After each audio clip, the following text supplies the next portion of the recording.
Esther 2,17 diz assim: e o rei amou a Esther mais do que todas as mulheres, e alcançou perante ele graça e benevolência mais do que todas as virgens, e pôs coroa real sobre a sua cabeça, e a fez rainha em lugar de Vasti.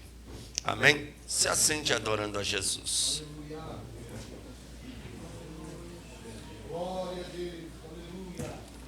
Irmãos, para quem não me conhece ainda, como já foi apresentado, sou irmão evangelista Gabriel Bezerra, e para quem já me conhece, eu continuo sendo Gabriel Bezerra, amém? Congregamos ali na sede da Assembleia de Deus, Campo de Ceilândia, Distrito Federal, com o pastor João Francisco da Luz. Trago um abraço do meu pastor, estamos aqui debaixo da bênção dele, amém? Deus vos abençoe. Vamos falar da Bíblia, que é o que mais importa nesta noite. Para isso estamos aqui. Se o rapaz do teclado quiser ficar comigo aí, né? Que a Bíblia diz que Deus habita no meio dos louvores. Então, se a unção não vier por aqui, vem por ali, tá? Oh, glória. A Bíblia diz que a palavra não é a minha palavra como fogo, diz o Senhor. Se Deus habita no meio dos louvores, e a palavra é fogo, combinação perfeita. Mas vamos lá. Eu sempre fico muito nervoso quando eu vou pregar, e alguém uma vez me perguntou: irmão, você prega já há tanto tempo, prega para tanta gente, você ainda fica nervoso? Eu falei: irmão, o dia que isso sair de mim, eu paro de pregar. Sou totalmente dependente do Espírito Santo. Já deu para perceber que eu não tenho voz de pregador, jeito de pregador. Mas a Bíblia é até de pregador, ganhei esses dias. Mas a bondade de Deus nos envolveu e a gente fala do amor de Jesus. A gente brinca assim para se familiarizar. Apesar que com essência, com a graça dessa aqui, a gente já se sente em casa. Deus abençoe, cantor. Se eu cantasse assim, eu saía de igreja em igreja. Pastor, deixa eu cantar aí, o senhor não vai se arrepender não. Mas Jesus não me deu essa graça. Mas graças a Deus que deu para a esposa e para a filha. Olha só, irmãos. O livro de Esther é um livro complexo. É um livro que teve um princípio de rejeição no concílio de Nicéia.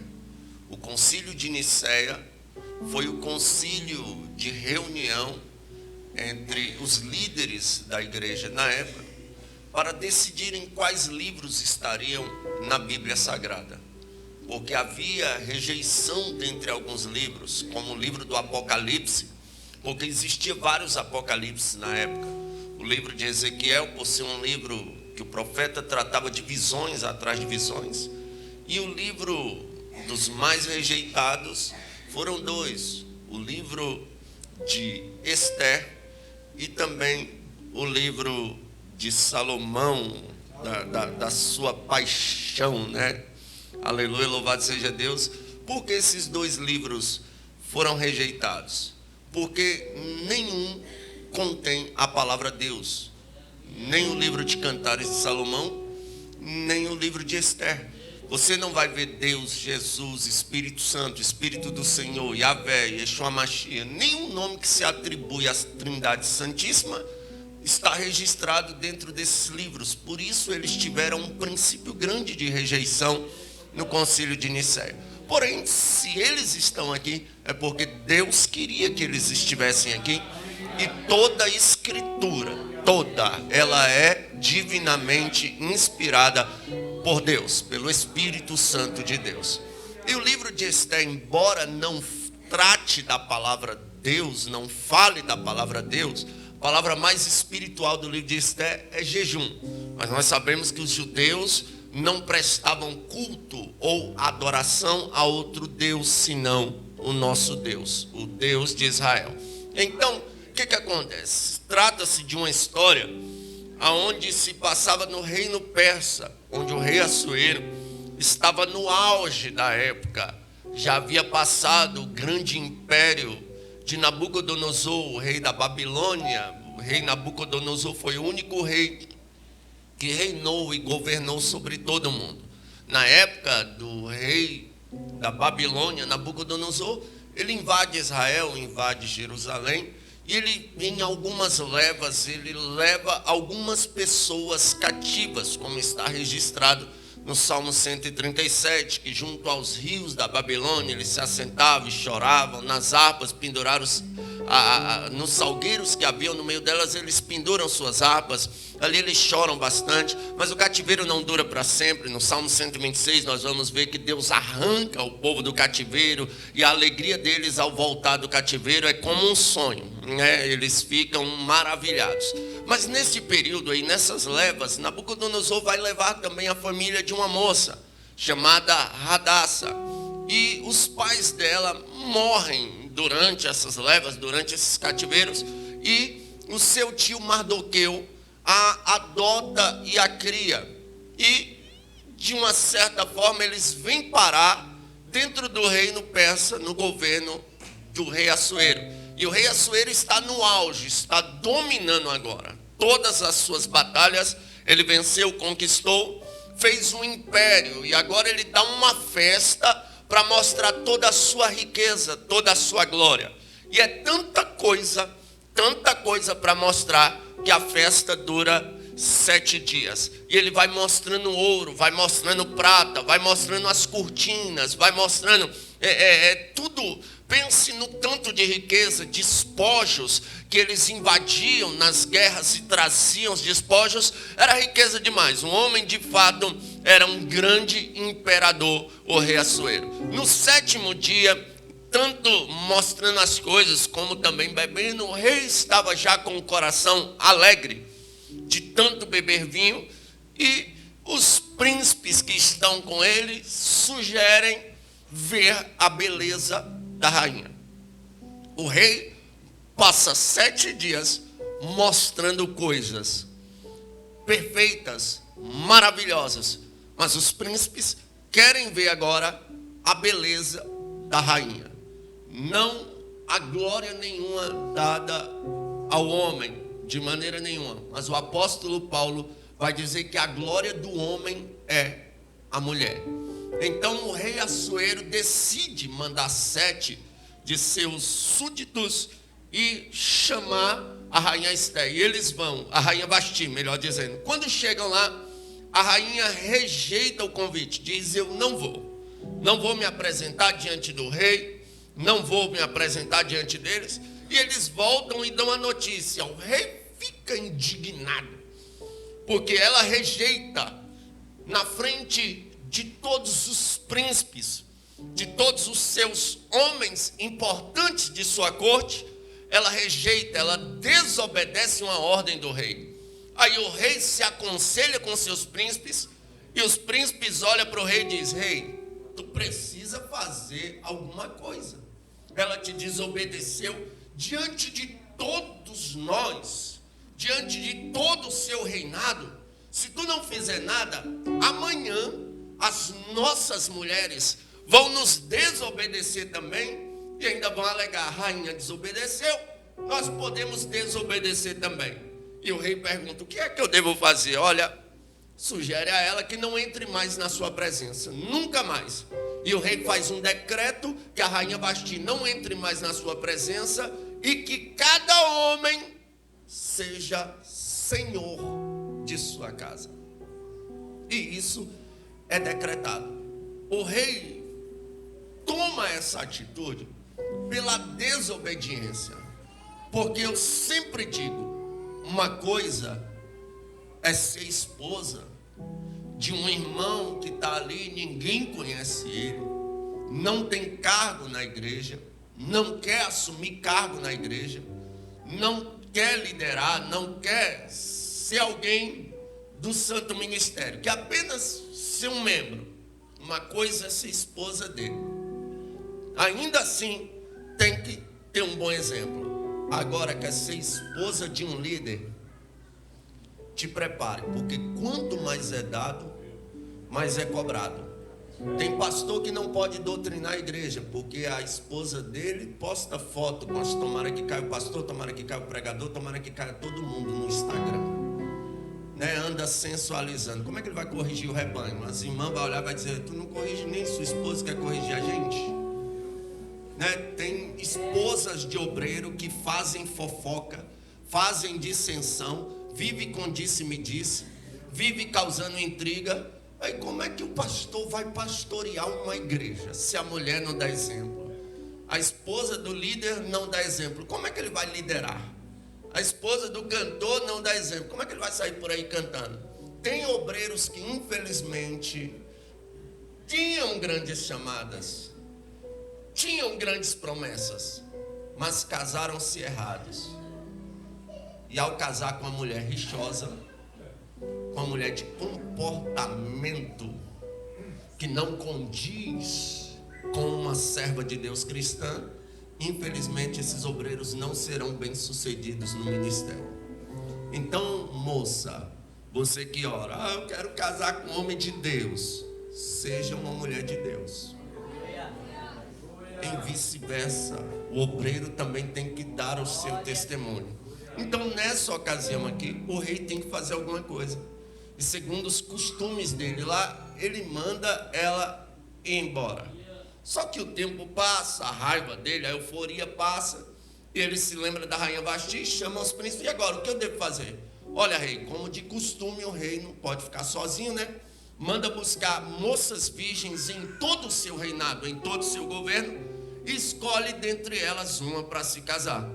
E ele dá ordem que busquem moças virgens, só que as moças não se apresentavam de imediato. Elas iam esperar um processo de 12 meses. E por 6 meses, elas passavam por um processo de azeite, e 6 meses, um processo de especiarias. E tinha um homem chamado Regai.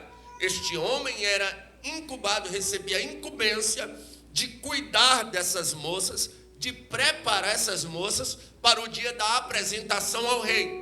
Então o rei iria ali escolher uma. Quando saem buscando moças virgens, eles encontram também Radassa, a judia, que era então sobrinha ali de Mardoqueu, e a moça era formosa, ela também é levada.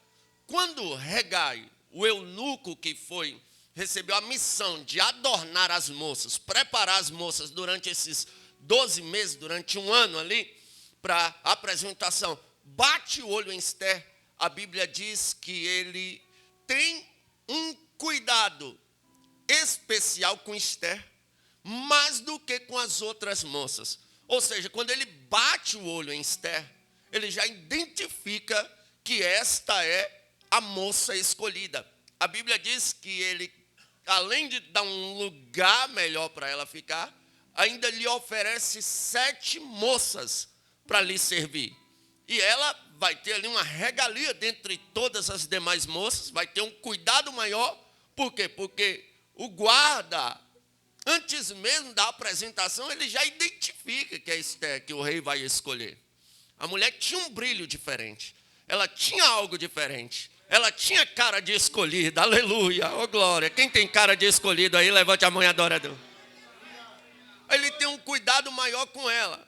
Passa-se esses períodos de 6 meses com azeite e 6 meses com especiarias. A Bíblia Sagrada diz que no 7º ano do reinado de Assuero, Esther é trazida com as demais moças. Vai passando uma, ele não serve. Passa outra, não serve.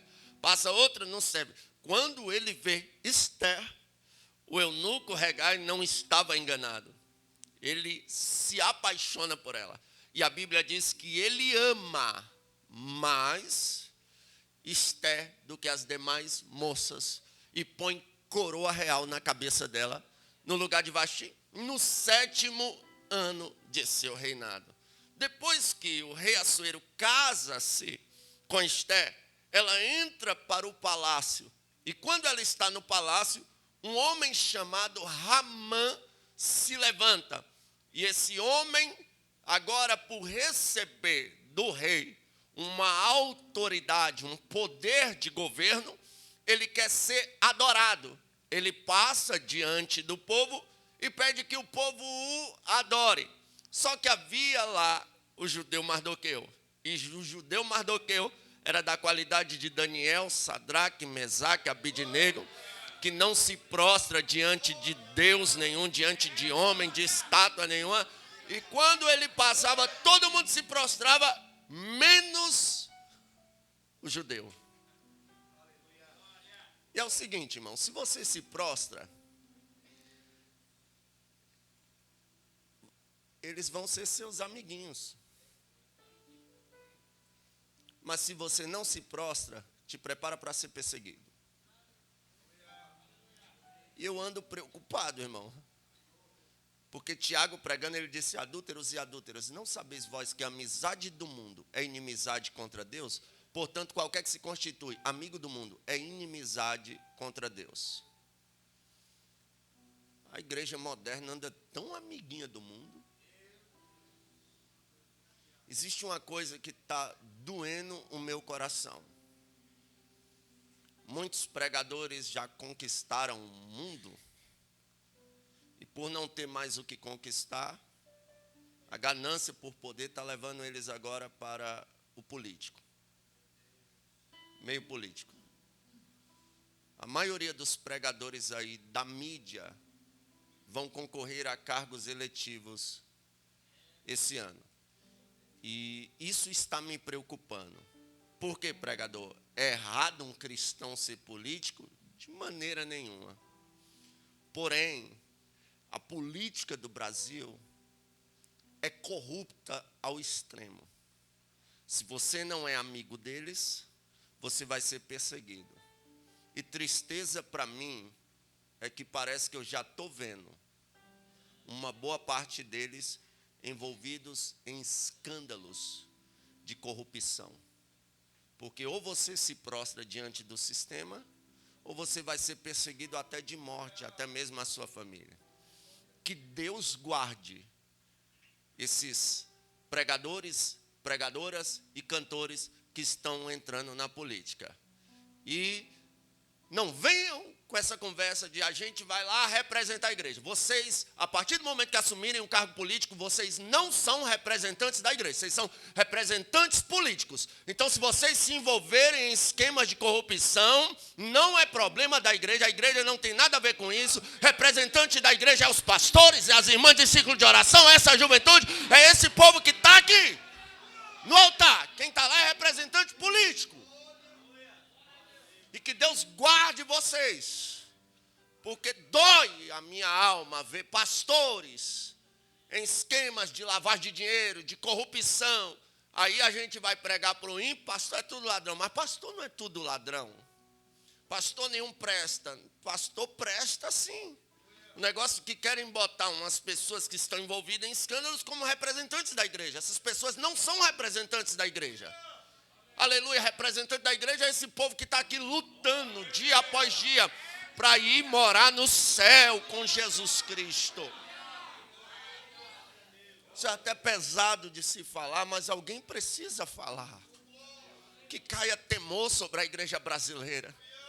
Porque se a gente se dobra, a gente vira amiguinho. Mas se a gente mantém a postura, não vou me dobrar diante da sociedade corrupta. Não vou me dobrar diante do mundo, esse mundo aí que quer desmoralizar os padrões familiares. A igreja não vai se dobrar diante desse sistema, diante da imoralidade, diante da mentira, diante do que não presta. Não, a igreja vai permanecer de pé em adoração até que o Senhor venha. Glória. Então o que acontece? Quando ele percebe que o judeu Mardoqueu não se prostra, ele fica tão indignado que ele marca um dia para destruir os judeus. Aí quando Mardoqueu fica sabendo, ele dá um jeito de contar para a rainha. E a rainha vai intervir. Ela jejuma 3 dias. O jejum do judeu é de 6 da manhã às 6 da tarde, é um dia. Contado um dia, ela jejuma. Então, um jejum de 3 dias. De 6 da manhã às 6 da tarde é jejum de moça. Esté chama suas moças e jejuma. Para os homens aí é de 7 para lá, tá? Aí elas entram no jejum, a rainha interve, o rei dá um decreto para que eles possam se defender. e a situação vira. Os judeus são defendidos, né? Mas o que isso tem a ver, pregador, com o tema? Tem uma das histórias que mais para mim chama atenção sobre a coincidência com a igreja e o arrebatamento da igreja é a história de Esther. Por quê? Porque quando Jesus veio, foi igual ao rei Assuero. Jesus não veio para mim. Jesus não veio para você. Jesus veio para os judeus.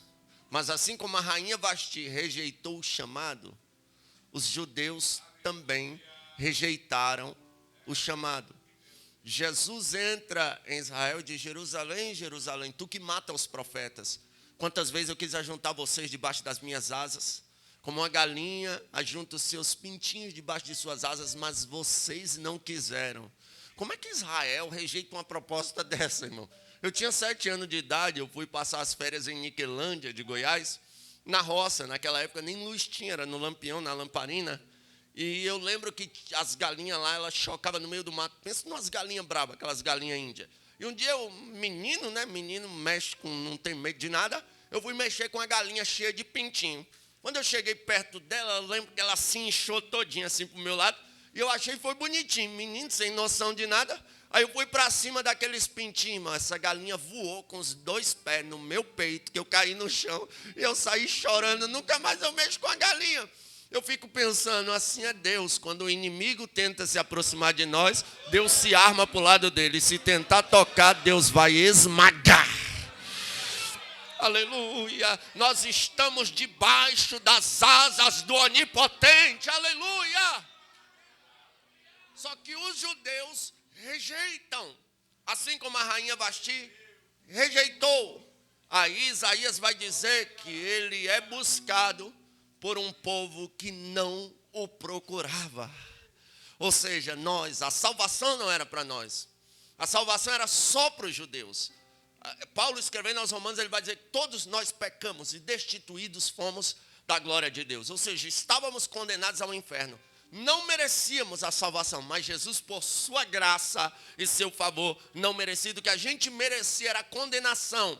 E com a misericórdia, o que é misericórdia? Misericórdia é Deus, aleluia, não nos dá aquilo que nós merecemos. O que nós merecemos? O lago de fogo, o inferno, o tormento eterno. E Jesus vem com a misericórdia e não nos dá aquilo que merecemos. E vem com a sua graça. Graça é Jesus nos dá aquilo que nós não merecemos. Ele vem com a sua graça. Não merecíamos ser salvos, mas com sua graça ele nos salvou. Não merecíamos a família que tem, mas com sua graça ele nos deu. Não merecíamos estar vestido, mas com sua graça ele nos vestiu. Não merecíamos a comida que comemos hoje. Não merecíamos a saúde. Não merecíamos a igreja. Não merecíamos estar aqui, mas por sua graça estamos. Aleluia, eu sinto que vai descer uma glória por aqui. Alabaca. Quem não é batizado com o Espírito Santo, te prepara, porque Deus tem algo aqui. Aí o que acontece? A rainha rejeita. Abre-se então a oportunidade. Só que é enviado pelo rei agora para buscar moças virgens. E dentre essas moças virgens, é buscada Esther, que representa uma virgem prudente. E elas vão passar por um processo. 6 meses de azeite e 6 meses de especiarias. E é designado o eunuco Regai, o guarda ali do rei, para cuidar dessas moças. Quando ele vê a moça, ele entende que é ela. Ele coloca ela, né, como líder ali, num lugar melhor. Tem um cuidado especial, diz a Bíblia. E ainda ganha 7 moças para servir. Esse homem representa o Espírito Santo de Deus, que foi destinado a cuidar da igreja. Sabe, alguns pregadores às vezes se empolgam e começam a dizer no microfone: esta geração é a pior geração de todas. E eu discordo com isso. Eu sei que tem uma corja de corruptos, de pessoas sem caráter, de gente extorquindo a fé das pessoas? Tem, mas isso aí é apenas a apostasia que Paulo disse que precederia o arrebatamento da igreja. A igreja de Cristo, ela não é a pior geração de todas. Ela é o que a Bíblia diz que ela é. E o que a Bíblia diz que ela é? Geração eleita, nação santa, sacerdócio real, povo eleito, adquirido. Isso que nós somos, um povo que não foi comprado por ouro nem prata, mas por precioso sangue, sangue real de Jesus Cristo. Eu fico pensando, se Deus não falhou em enviar o seu filho à terra, se o filho não falhou em subir à cruz e morrer lá, o Espírito Santo não vai falhar em adornar a igreja, em preparar a igreja para conduzi-la ao céu. Aleluia. A Bíblia diz, muitos são os filhos de Israel, semelhante à areia da praia, mas só o remanescente será salvo. O remanescente está intacto. Aleluia. Está tendo muito escândalo por aí, tá, mas a igreja aqui está intacta. Ainda tem crente salvo, lavado e remido pelo sangue de Jesus. Ainda tem crente de testemunho. Por quê? Porque o Espírito Santo não vai falhar. Se ele não vai falhar, eu acredito que nós vamos viver um maior avivamento da história da igreja, que precederá o arrebatamento. Cuidado maior do guarda é com Esther. Ele identifica ela na hora. Assim é o Espírito Santo. Ele cuida das demais, sim. Mas o cuidado maior é com a igreja. Oh, glória! Ele traz livramento para muita gente, sim. Mas os maiores livramentos são dados à igreja. O melhor dessa terra, ele dá para a igreja. Oh, glória, louvado seja o nome do Senhor dos Exércitos. Olha só, irmãos, me diz uma coisa. Segundo algumas emissoras de TV, ninguém consegue mais nem abastecer o carro, né? Está todo mundo morrendo de fome, morrendo sem dinheiro.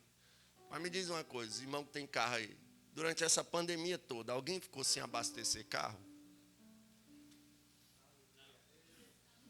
Alguém ficou sem vestir? Porque, segundo eles, ninguém consegue mais comprar uma roupa.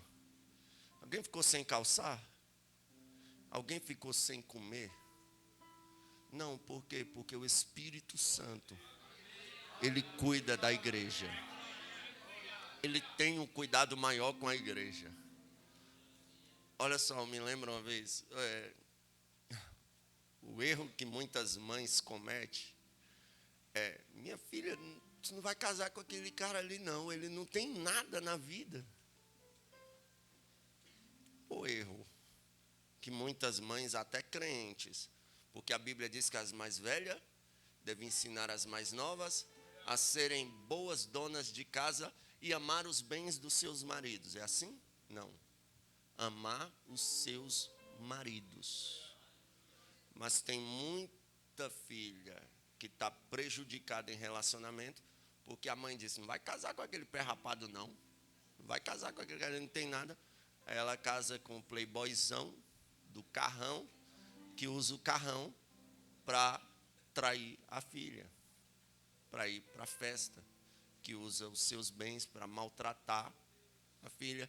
Então não faça isso. Independente de ele ter bens ou não, para ele casar com sua filha, ele tem que ter um requisito, o quê? Ser um homem de Deus justo. Por quê? Porque se ele for um homem de Deus, está escrito, Davi disse, eu fui moço, hoje sou velho, eu nunca vi um justo passar fome, nem sua descendência mendigar um pão. Se ele for um homem de Deus, ele vai cuidar da sua filha, ele vai sustentar a sua filha, ele vai cuidar da sua casa. Então, moça, requisito que o rapaz que você quer casar tem que ter é ser um homem de Deus. Porque se ele teme a Deus, ele vai te respeitar. Se ele teme a Deus, ele vai cuidar de você, ele vai te amar como Cristo amou a igreja. Então, o cuidado maior aqui era com ela. E eu, novo de casado, por que você está dizendo isso, pregador? Porque às vezes a moça casa com o rapaz porque ele tem um bom emprego, tal. Mas a maioria dos casais, assim que casa, o cara fica desempregado.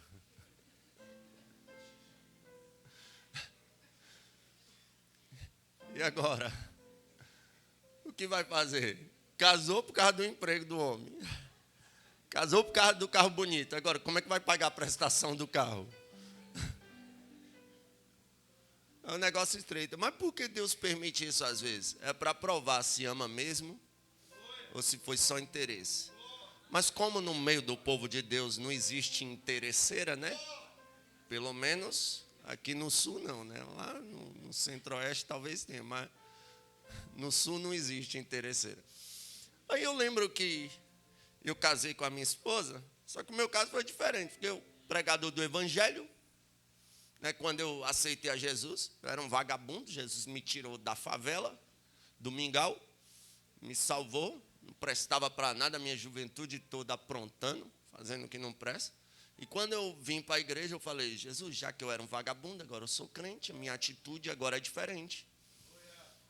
Peguei, fiz currículos, eu tinha muitos cursos de informática, que foi a única coisa que eu prestei para fazer E eu botei esses cursos no meu currículo e saí entregando currículo em todo canto. E eu louvo a Deus por esses cursos, porque eles me ajudam muito hoje, você não tem noção. E eu lembro que eu saí entregando currículo em todo lugar que você possa imaginar, e até hoje eu não recebi uma ligação.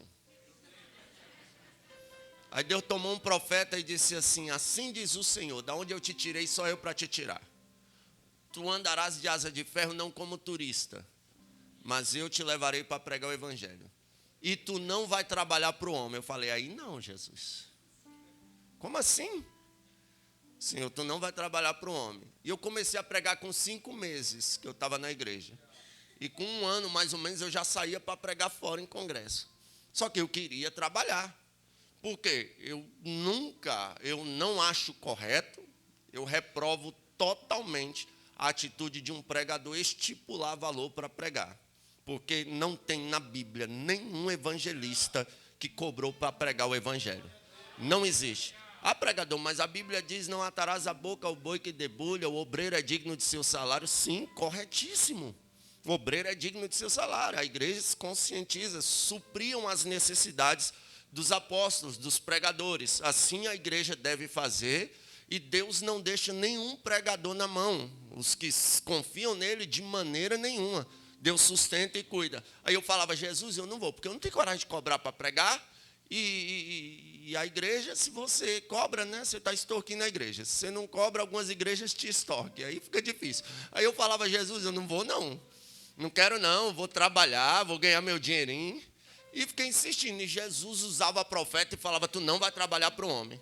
E eu falava, Jesus, como é que eu vou casar? Como é que eu vou sustentar uma família sem trabalhar, Jesus? Aí eu teimei com Jesus, irmão, até umas horas. Aí eu fui inventar de trabalhar de servente de pedreiro. Falei, Jesus, vou trabalhar, não vou ficar parado, não. Aí, irmão, deu um redemoinho do nada e derrubou uma parede. Um rapaz gritou, irmãos. Foi o tempo dele gritar, eu pulei de susto. Aquela parede ia quebrar minhas 2 pernas, assim, ó. Ela caiu de um jeito assim, não tinha como aquela parede cair. Quando ela caiu, eu ouvi uma voz, vai teimar?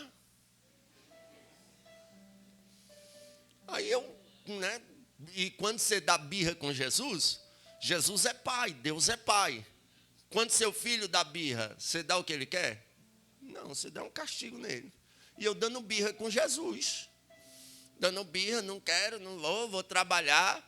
Aí falei com o pastor Marcos, um amigo meu. Pastor Marcos é uma bênção. Pastor Marcos, eu preciso trabalhar. Ele falou, é de Deus. O rapaz que lixa, o pastor Marcos é dono de uma loja de carro, pintura de carro. Falou, o rapaz que lixa lá, foi embora para o Nordeste, rapaz, eu estou precisando de alguém lá.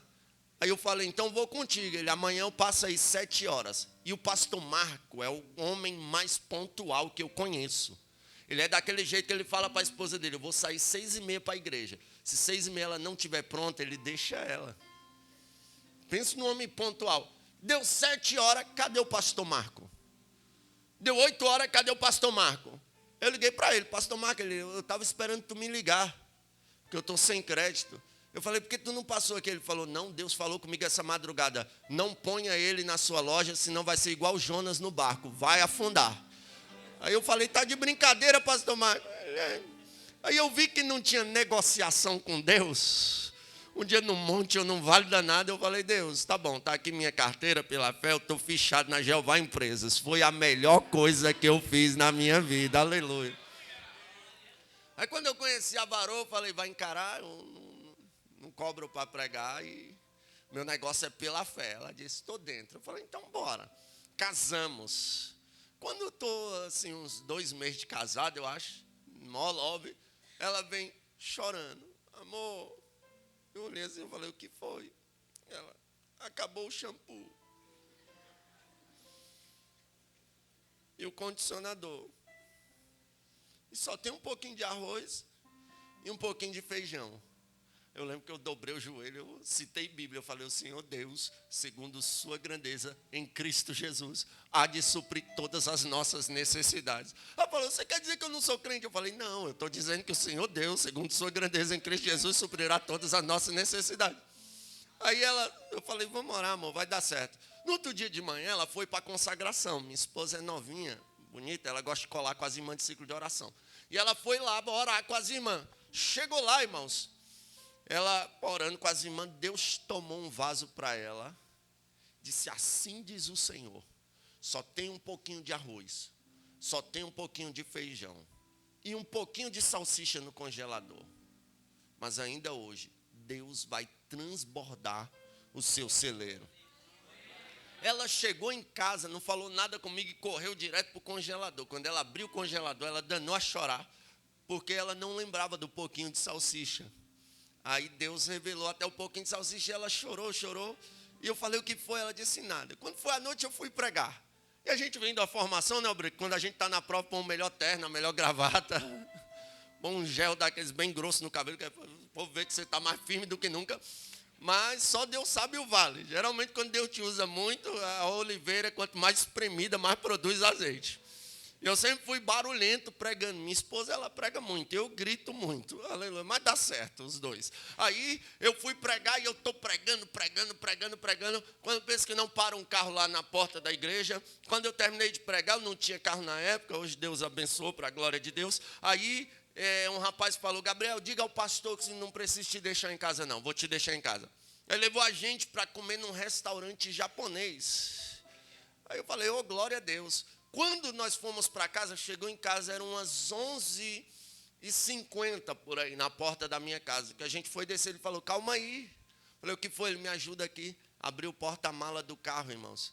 Ele falou, olha, eu estava lá em casa hoje à tarde e Deus falou, faça R$700 de compra e leve para a casa do meu servo. Naquela época, R$700 dava muita compra e começou a descer sacola. Quando a gente contou, tinha 11 condicionador e 11 shampoo para a honra e a glória do Deus Todo-Poderoso. Então entenda uma coisa, o Espírito Santo ainda cuida da igreja. O cuidado maior é com a igreja. Se está difícil, a providência vai chegar. Não baixe a guarda, não desanime, não desista. Cristo ainda cuida de você. Aleluia. Então o cuidado dele é maior. Então o eunuco ali tinha um cuidado maior com Esther. Assim como Jesus tem um cuidado maior com a igreja. É por isso que alguém consegue.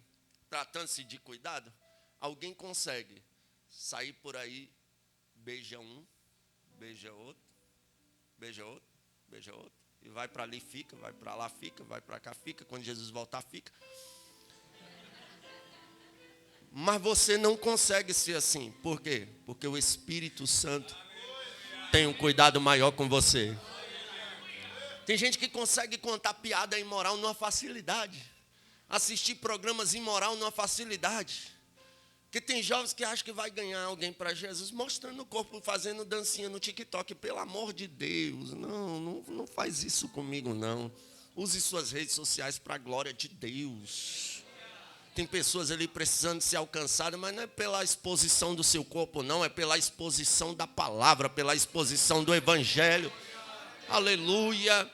Então tem gente que faz tanta coisa, mas você não consegue. Tem gente que compra e não paga, mas você não consegue. Tem mulher que vai na carteira do marido e rouba 150 e ainda fala, amor, preciso de dinheiro.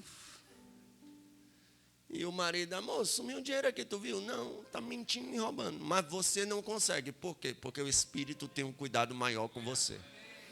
Tem gente que desrespeita pastor, fala mal de pastor, fala mal de igreja, mas você não consegue. Por quê? Porque o Espírito Santo tem um cuidado maior. Aleluia. Tem hora que Deus me corrige. Esses dias Deus tomou um profeta para mim, irmãos, e me corrigiu duramente. Eu fiquei tão feliz. Ô glória, agora tem gente que quando um profeta é usado por Deus para o corrigir, ele fala, não é Deus não. Não é Deus não só porque te exortou. Quando é a bênção do carro, da casa, do casamento, do não sei o quê, é Deus. Quando o negócio é para apertar, para consertar, irmão, aí não é Deus. Pelo amor de Deus, se Deus parar de puxar a sua orelha, é sinal que Ele não tem mais negócio contigo. Agora, enquanto Ele estiver te corrigindo, é sinal que o Espírito Santo está te preparando para ir morar no céu. Além de Ele ter um cuidado maior, né, um cuidado especial com ela, ainda deu 7 virgens, 7 moças ali, 7 moças para servi-la. Assim Deus também designa os anjos.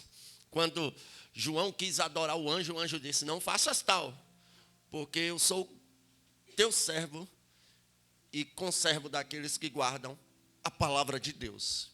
Então os anjos são para nos servir sim. Louvado seja o nome do Senhor dos Exércitos. Mas olha só, 6 meses, aqui nós encerramos, 6 meses pelo um processo de azeite e 6 meses pelo um processo de especiaria. A igreja que vai ser arrebatada, que vai ser escolhida para morar no céu, é uma igreja que tem azeite. E quando nós falamos de azeite, nós falamos de unção, essência, a presença do Espírito Santo. Tem igrejas por aí que não pode mais ser cheio do Espírito Santo. Tem uma turma por aí dizendo que o Espírito Santo não opera mais. Aleluia. Leram um livro do reverendo não sei das quantas lá, aí agora não acredita mais na atuação dos dons, que Jesus cura, que Jesus salva. Eu não tenho como negar, irmãos.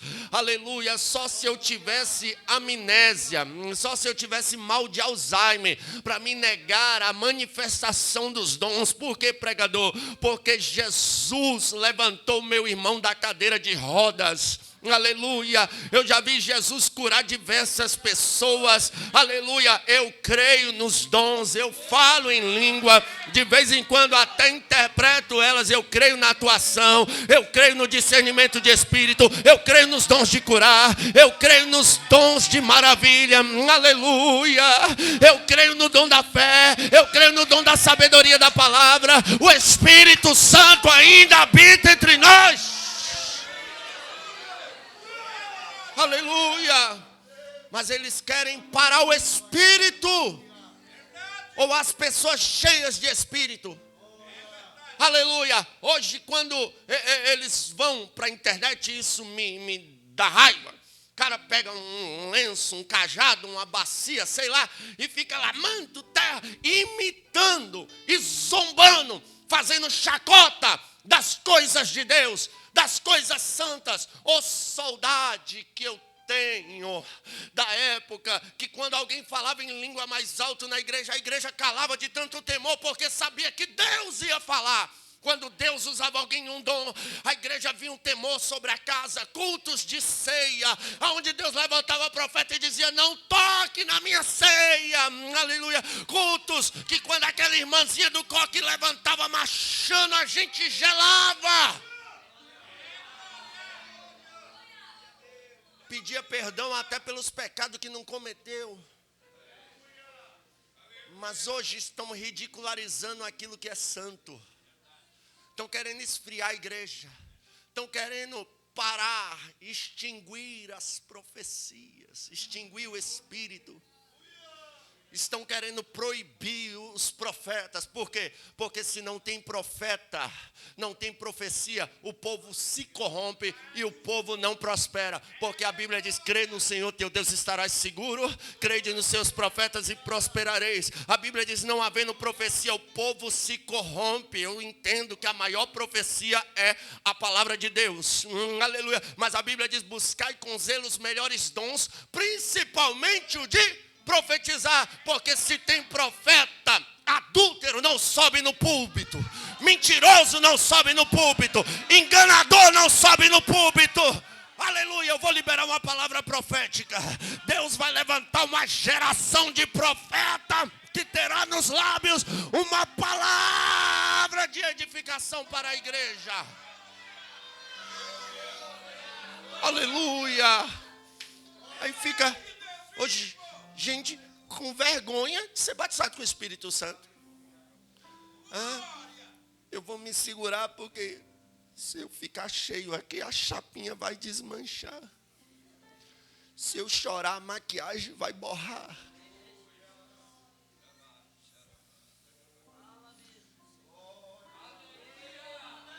Vergonha de ser cheio do Espírito Santo? Eu teria vergonha de algumas postagens que alguns crentes fazem. Isso sim dá vergonha.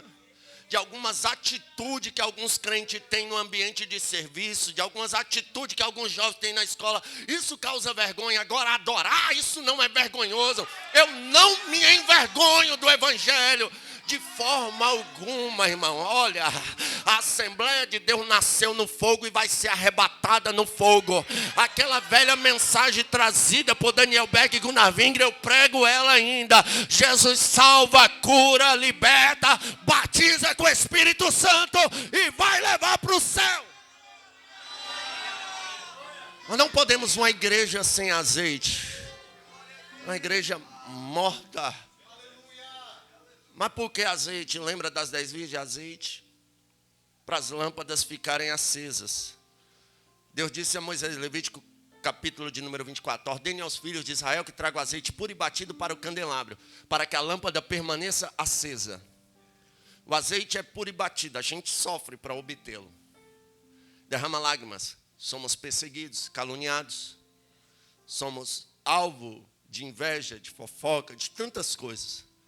Mas nós não paramos. Porque quanto mais nos espreme, mais azeite produzimos. E quando o azeite produz, a lâmpada é acesa. E palavras de Jesus, ninguém acende uma lâmpada e põe embaixo do alqueire. Não, porque ninguém vai ver. Antes põe no velador, porque onde houver treva será clareado. Fique crente durante o processo da prensa, do processo das pancadas. Fica crente, porque uma vez que ele te acender, ninguém apaga. Ninguém apaga. E detalhe, ele não esconde não, tá? Ele põe no lugar, aleluia, para onde houver treva ser clareado. Deus vai te usar como luz deste mundo sobre a face da terra. Temos que ter azeite para que a lâmpada funcione. Agora o que a Bíblia diz? Lâmpada para os meus pés e luz para os meus caminhos é a tua palavra. Como eu disse, com 7 anos de idade eu fui para a roça e lá funcionava no lampião, na lamparina. Uma lâmpada acende sem azeite? Sim. Só que não dura. Vai consumir o pavio todinho e apaga. Assim há alguns movimentos que tem por aí. Até acende, daqui a pouco apagou. Por quê? Porque não tem azeite. Não tem estrutura. Então, lâmpada sem azeite não funciona. E azeite sem lâmpada muito menos. Aí, problema que a gente encontra na igreja. Tem igreja que só tem lâmpada. Você vai lá, Bíblia, o povo entende. Sabe até o número da sandália que Moisés calçava.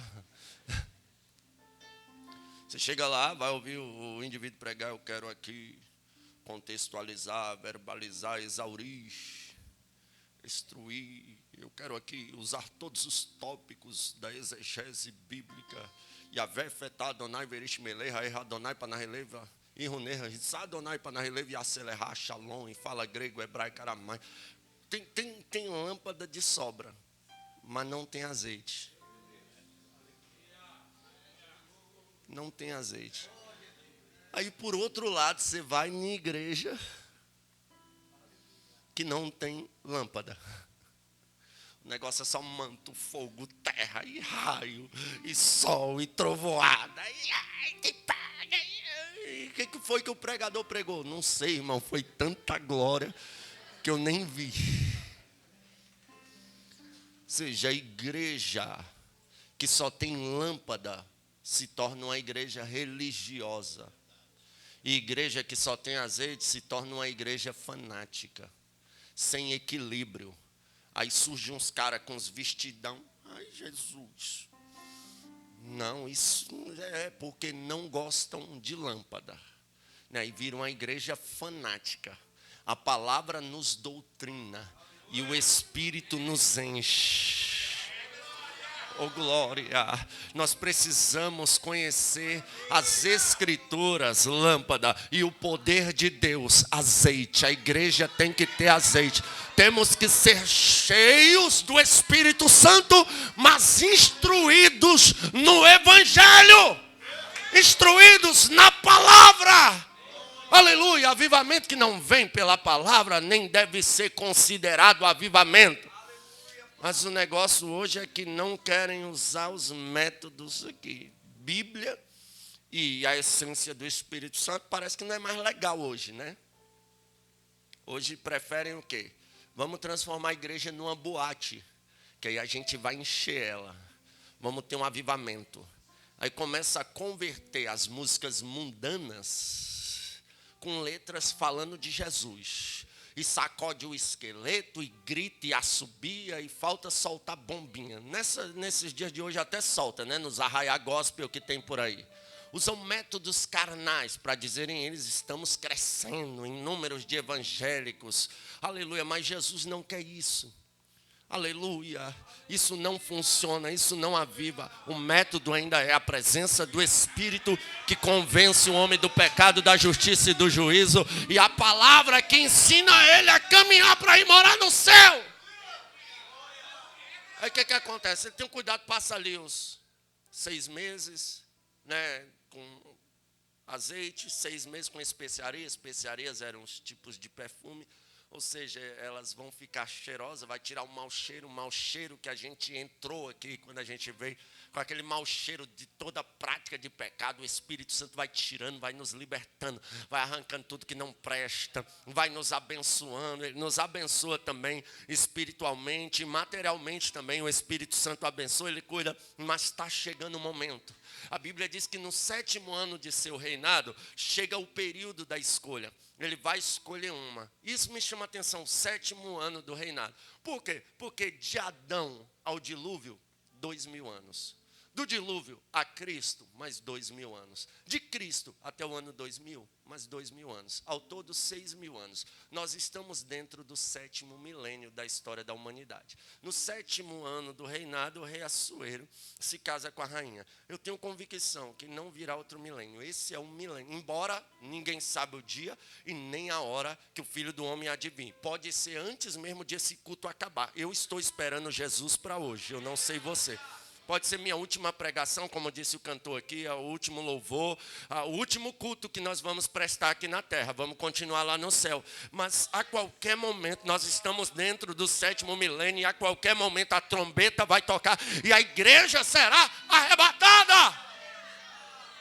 E essa história de Esther é tão parecida com a igreja, o arrebatamento. Por quê? Porque Esther entra para dentro do palácio, Ramã se levanta e persegue os judeus. A igreja vai ser arrebatada, o anticristo vai se levantar e vai perseguir os judeus. A Bíblia Sagrada diz que no vale do Armagedon, na batalha do Armagedon, o anticristo vai preparar para destruir os judeus. E quando ele for declarar, preparar, apontar, quando ele for declarar fogo, aleluia, todas as tribos da terra se lamentarão e verão o Filho do Homem vindo com poder e grande glória.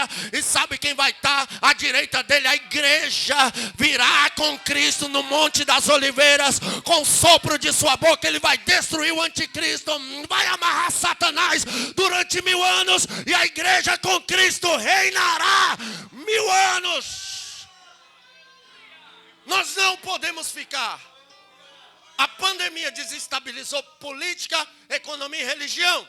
As 3 coisas que supostamente o anticristo vai resolver. Está tudo encaminhado. Essa desordem econômica no mundo é para o anticristo botar uma só moeda. Para todo mundo aclamar ele. A terra vai estar em desespero pelo sumiço das nossas vidas. Porque nós vamos desaparecer. Nós não daremos a notícia. Nós seremos a notícia. Então, nessa noite, prepara-te. Prepara-te para encontrar com o Senhor teu Deus. Ele é bacante, ó reminarauácio. Ela é provina calachore andarapai. Ela é bacalachore é bandara. Nós não somos daqui. Há um céu que nos espera. Ele foi preparar lugar para a gente.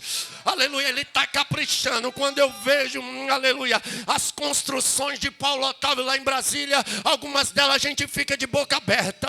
A gente passou hoje, o irmão Lucas passou comigo em uma ponte que eu fiquei maravilhado com a estrutura dela. Quando a gente vê essas estruturas construídas por homens, a gente já fica maravilhado. Imagine a casa que o próprio Jesus está preparando para a gente morar. Se coloque de pé em nome de Jesus.